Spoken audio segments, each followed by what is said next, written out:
Everyone good? You bet it. Okay, welcome UCLA. Congratulations. Head coach Cori Close, Emily Bessoir, Camryn Brown. Coach will have you open. And media, quick reminder to please use names when you direct your questions to the player, and please identify your media outlet. Thank you. We have a saying in our program, sometimes you, sometimes me, always us. And I just think you never know whose night it's going to be. And, that's been a theme all year long. And I think that's been a key to our growth is that, we really don't care whose night it's going to be.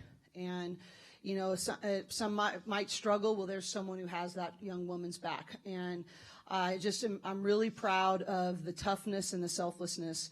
We talked about defense and rebounding was going to carry us. That had to be our anchor. And we were plus 19 on the boards. It's just huge. I thought Emily was just a rock star on the inside on the boards and her defense on Reese. And then Camryn Brown. I mean, what can you say about just how many more possessions we got?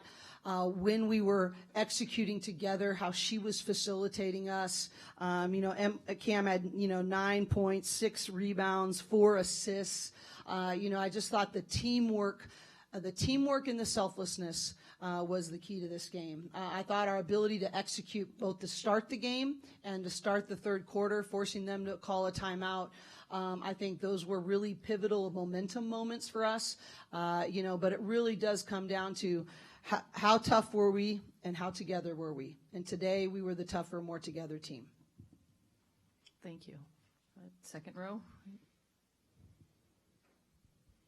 Matthew Walter with the next. Emily, you've had 2 of your best games of the season here in the tournament. Where has this come from? Obviously, you missed all of last season, but just to be playing this well this time of year, have your first career double-double, just how much does it mean to you? And then, Coach, just talk about how much she's grown this year as a player to play this well in this tournament. Go ahead. Well, I don't know where it's been all season. No, just kidding. I think a lot of people coming back from an injury, like when you get cleared to play your sport, that's where actually it really starts because you've missed a whole year. And I mean, Camryn can speak to this. And I think throughout the whole year, I'm still trying to find myself. I'm still trying to find my game. And the team has just been such a huge support. And I think now I'm really glad that things are coming together. So if that answers your question. I do think the mental side is really harder than the physical side. I think she was ready to go. She had done the work. She's really a diligent worker. But I think that the fight in your own head to trust whether you're back from your injury, but also to go, well, what can I do? What can I become? And sort of the dare to dream again. About, what kind of player they can grow into. I saw that in Cam, too, the mental side of, finding that, attack mentality again. And I just think, Emily and I just in the last couple of weeks have had a lot of really good conversations about aggression level, going for it, knowing who she is, what she's earned. And I think that, you always have to go back to your body of work.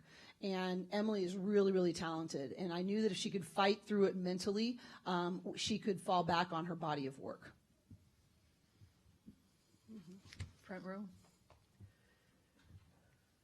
David Yapkowitz from the next. Hey, Coach. Hi there. Coming into the game, Kate Reese, she's a really tough matchup. She's great. What she can do on the court, but just seemed like, you guys did a pretty good job, just kind of crowding her, making things difficult for her. 0 of 6 from the field.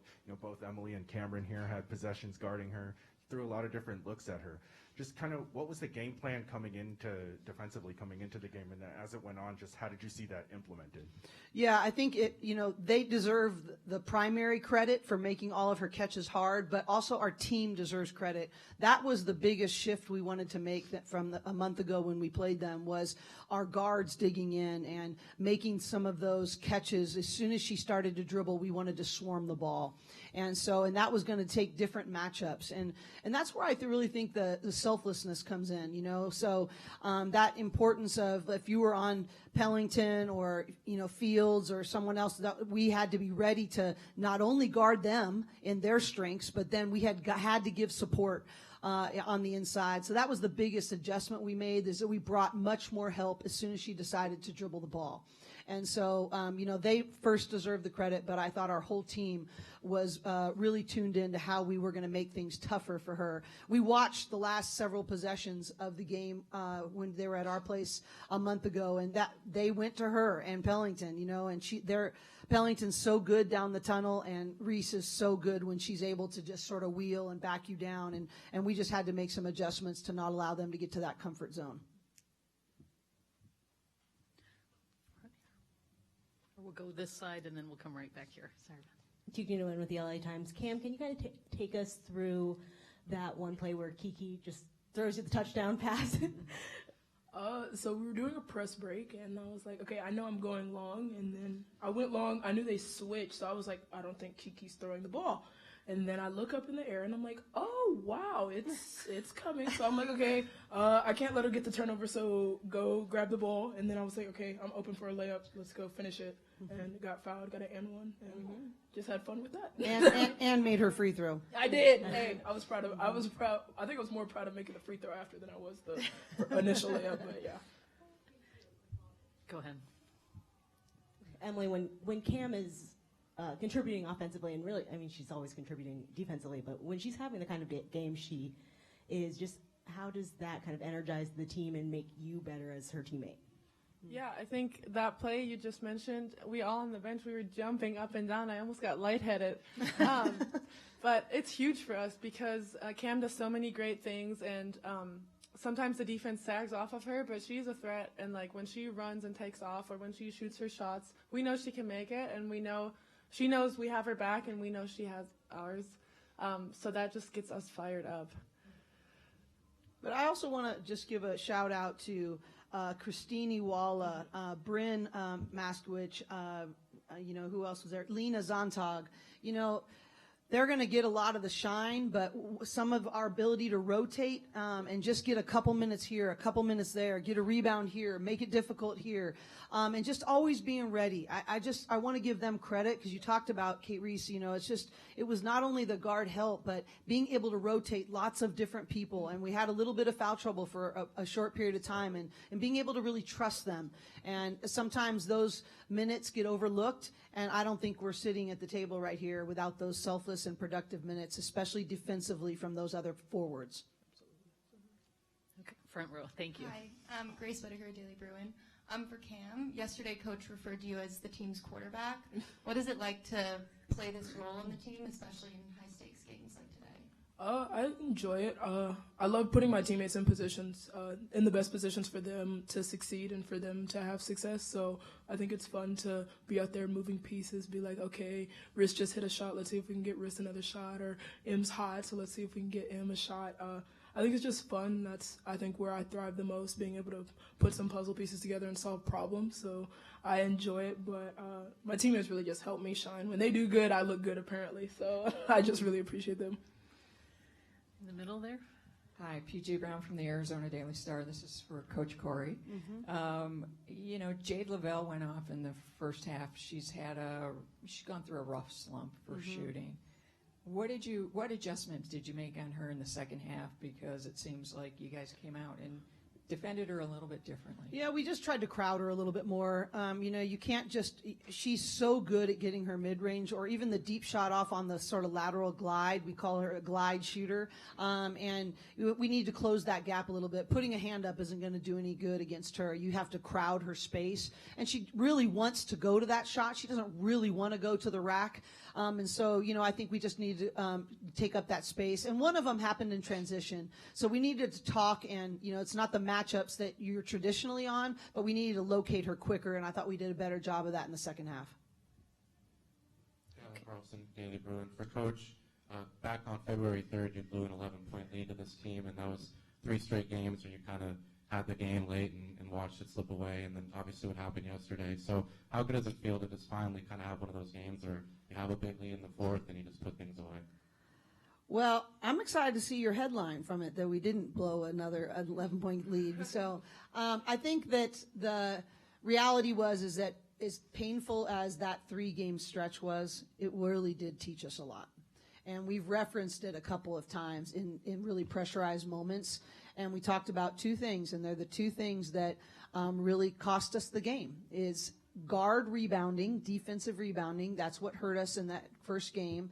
And then taking care of the live ball turnovers, which allowed them to get quicker shots. And I actually thought our zone tonight was really good for us because it makes them take more time. It wasn't. They're so good downhill that even if they were to get a 2, they were scoring quicker. And the zone just made them play east to west a little bit more and took more time. So I thought that was a contributing factor too, that they weren't able to create more possessions, in that last 2.5 minutes. So, I think that, this was especially with such a young team that we have. I mean, really, Charisma's really the only one that's been a whole season of this kind of environment. And, I think those really painful lessons, as painful as they were, they have created some different habits and some different reference points that we're drawing on now. Okay, we're going to go on the dais, and then we'll go down here.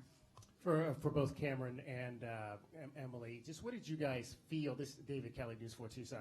What did you feel was the key to the 2 spurts at the beginning of the game and then coming out of the halftime to get you those advantages on both ends of that half? Yeah, I think our mindset was really huge in this game. We knew what we were going to do, and we all locked in, and we just had the confidence too, because last game against them was really hurtful, and we learned from that, and we knew that we've grown so much since then. So I think our confidence was really there. We knew when to take our shots. We knew what to do on defense, because if our shots don't fall, our defense is still our anchor. And to just go off of that, I think we were really just focused on get stops, get rebounds, and run. And we were able to start the first quarter with that and the same as the third. So, just for us to really focus on get a good stop, make sure we secure the rebound, and run. And I think those were definitely the sparks that we needed to just get our offense going and just be able to play the game that we wanted to play. Kenzo Fukuda from the Daily Californian. Coach, you had this quote yesterday, a lot of teams are competing to beat us. We are competing to be us. How do you feel the team and Emily and Camryn did in that department today? Yeah, I think that's a huge thing, knowing your team's identity. And if I'm being candid, it's taken us a little while to figure out, okay, what exactly is going to be our identity and how do we become a real complete picture and not just a bunch of talented individuals. And that's been a process and maybe taken a little bit longer than maybe I thought it was going to take. But I think we're getting there. And I think that's what competing to be us really means is, what is our identity? How are we at our best? And how are we playing better together as a unit? And that's what I told them right before we went out, before the game started, is that a team that's woven together cannot be broken. And no islands allowed in this game. You can't go into yourself, can't do anything else. So we got to be a team that's woven together and we're stronger together. And so, I think we did really well. I mean, we talk about the tougher, more together team. We talk about defense and rebounding and passion plays. We a little bit, we're 5 short of our passion play goal, but our defensive rebounding was superb. And that has to be where we find our identity. And even through the spurts when offense is hard, I think that's the key factor, right, is that we don't have to do that. I think watching all the games yesterday, offense is hard to come by because every team in this conference is so good defensively. So really proud of how we competed to be us because we played to how we are our best. All right, we're going to do 2 more. We'll start down here and then 1 more after that. For Cam, there's a clip circling on Twitter and online of what you pulled over London in the first half and kind of looked her in the eyes and really looked at her soul and spoke to her. Do you remember that moment? What were you saying to her in that moment? And how do you think she and the rest of the team responded to your leadership today? Yeah, I could tell she was a little frustrated, and I didn't want her to feel down in that moment, because I knew she was making some mistakes that she normally didn't make, and I felt like she thought that she was letting us down in those moments. And I grabbed her and I was like, London, you've done so many great things for us, so many other games, and you're going to do great things tonight. So I just need you to take a deep breath. I need you to reset, and you're good. I just wanted to really speak to her you're doing great. Don't let these couple of mistakes, these couple of fumbles, a turnover to defer from all the good work that you bring to the team and all that you've done for us. And we have a saying sometimes you, sometimes me, always us. And maybe it wasn't necessarily her night tonight, but I was I need you to be ready for another moment in this game or the next game or the next. We don't know when it's going to be her time to shine again. And I just didn't want her to get down because she may have not had the best game today. Any further questions? One last one. Gabriel Inocente, Doug TV. Coach, you don't know who you're playing yet tomorrow, but could you just give a quick scout of both Stanford and Oregon? Well, night and day differences, right? Oregon, obviously, India Rogers and Pow Pow have really hit their stride the last couple of weeks, and Rogers was phenomenal last night, and obviously Pow Pow was player of the week last week, and so really guard oriented, going to try to really spread you out and shoot the three, and then you've got the opposite. When you're talking about Stanford, you're talking about going inside, pounding the ball to the paint, and making sure that they really keep other people out of the paint. So really two very different scouting reports and different ways to attack it. So I have such a great confidence in our coaching staff and in our video team that we'll be ready for whichever team we get a chance to do, and we're just trying to earn another day. Thank you all, as usual, for being here. We really appreciate you taking the time and energy to support this great tournament. Oh, lastly, I just want to shout out Coach Tasha and So for the great scout today. Definitely got us prepared to play our best game today. Yep. There you go. Thank you, guys. Thank you. Thank you, everyone.